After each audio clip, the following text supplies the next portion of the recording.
Working memory and brain process. Brain में क्या process चल रहे होते हैं, ये बहुत सी इस पे रिसर्च हुई हुई है। तो रिसर्चर्स ने ऐसे न्यूरॉन भी ढूंढे हैं जो वर्किंग मेमोरी के में काम करते हैं, जो ब्रेन के और एरियाज में है प्री फ्रंटल कोर्टेक्स के अलावा। ये दुरुस्त है कि pre frontal cortex major role अदा करता है, लेकिन और एरियाज भी इन्वॉल्व होते हैं। ये प्राइमरी विजुअल कोर्टेक्स जो है वो पहली जगह है ब्रेन के अंदर जो रिसीव करती है विजुअल इंफॉर्मेशन, और फिर टेम्पोरल और पेराइटल लोब से, जैसे टच और हेयरिंग की सेंस है, उसके जो एरियाज हैं ब्रेन में, वहाँ से भी इंफॉर्मेशन जो है वो आती है प्राइमरी विजुअल कोर्टेक्स को। तो पीएफ यानी प्री फ्रंटल कोर्टेक्स रोल तो अदा करता है जो क्लोजली एसोसिएटेड है वर्किंग मेमोरी से, लेकिन ये दूसरे एरियाज भी इन्वॉल्व होते हैं। ये जो फिगर है ये बहुत से एक्सपेरिमेंट्स की जो फाइंडिंग्स हैं उन्हें समराइज कर रहा है, जिसमें इमेजिंग टेक्निक्स, पेट स्कैन या एफएमआरआई यूज की गई।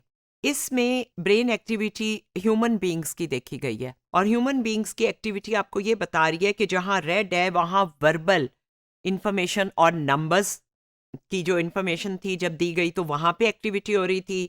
जब ऑब्जेक्ट्स की थी तो जो ब्लू स्पॉट्स नजर आएंगे इस डायग्राम में, ब्रेन के ऑब्जेक्ट्स की उन एरियाज में देख के एक्टिविटी हो रही थी उसको याद रखने के लिए। स्पेशल की जो है वो ऑरेंज में हो रही थी, और ये जो लास्ट में प्रॉब्लम सॉल्विंग है इसकी ग्रीन में हो रही थी। इसका मतलब है कि डिफरेंट एरियाज इन्वॉल्व होते हैं जब एक इंसान जो है कोई वर्किंग मेमोरी टास्क कर रहा हो, तो प्रीफ्रंटल कॉर्टेक्स के अलावा बाकी एरियाज भी इन्वॉल्व होते हैं। तो कुछ एरियाज जो इसमें दिखाए गए हैं, ये 60 एक्सपेरिमेंट्स की रिजल्ट्स को इकट्ठा किया गया है। Memory for words and numbers red, objects blue, special location orange and problem solving green.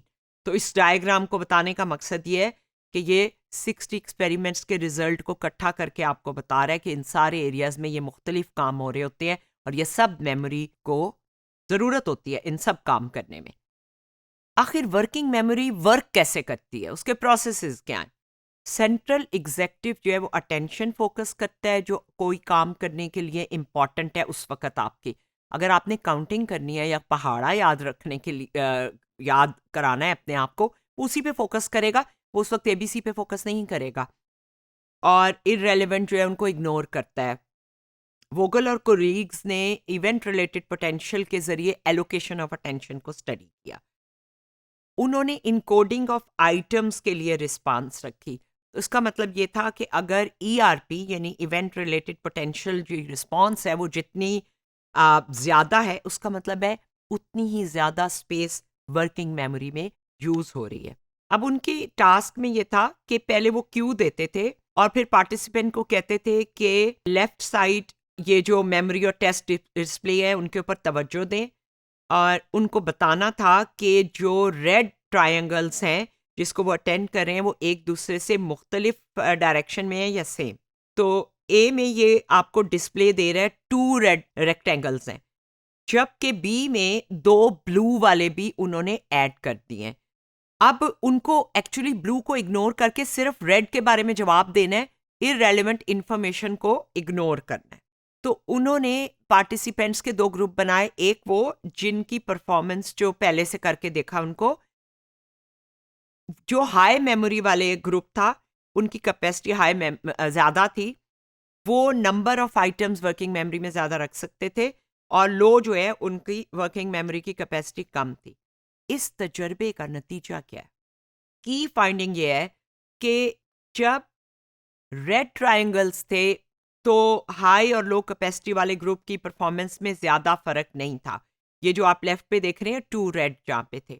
But जब उन्होंने 2 ब्लू रेक्टेंगल शामिल कर दिए तो हाई कैपेसिटी वालों पे तो इतना फर्क नहीं पड़ा, लेकिन जो लो कैपेसिटी वाले थे जिनकी लो वर्किंग मेमोरी कैपेसिटी थी, उनकी परफॉर्मेंस काफी नीचे आ गई। अब देख रहे हैं कि वो बेस लाइन से इससे भी नीचे आई हुई है। तो ये जो हमारा फाइंडिंग है वो हमें ये बताती है कि जो हाई कैपेसिटी वाले लोग हैं वो इररेलेवेंट इंफॉर्मेशन को इग्नोर कर सकते हैं। उन्होंने ब्लू रेक्टेंगल्स को लिफ्ट नहीं कराई, रेड पे फोकस किया। लो कैपेसिटी वाले जो हैं वो इग्नोर नहीं कर सके और उनको उनकी परफॉर्मेंस जो है वो नीचे आ गई। सेंट्रल एग्जेक्टिव जो है इन पार्टिसिपेंट्स का, जिन्हें हम लो वर्किंग मेमोरी कैपेसिटी कह रहे हैं, वो उतना एफिशिएंट नहीं है जितना कि हाई कैपेसिटी वालों का है।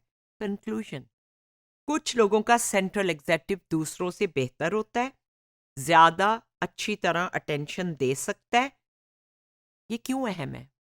ये इसलिए इम्पॉर्टेंट है कि बहुत से एक्सपेरिमेंट से हमें ये पता चला है कि जिन लोगों की वर्किंग मेमोरी ज़्यादा एफिशिएंट होती हैं वो रीडिंग टेस्ट में बेहतर परफॉर्म करते हैं, उनकी रीजनिंग एबिलिटी ज़्यादा होती है, और जो इंटेलिजेंस के टेस्ट हैं उनमें वो बेहतर परफॉर्म करते हैं, क्योंकि उनकी वर्किंग मेमोरी अटेंशन एलोकेट करने में बेहतर होती है, उनका सेंट्रल एग्जेक्टिव ज़्यादा एफिशिएंट होता है।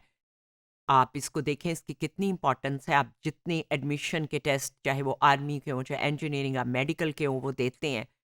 अगर आपका सेंट्रल एग्जेक्टिव एफिशिएंट है तो आप उन टेस्ट पे बेहतर रिजल्ट प्रोड्यूस करेंगे।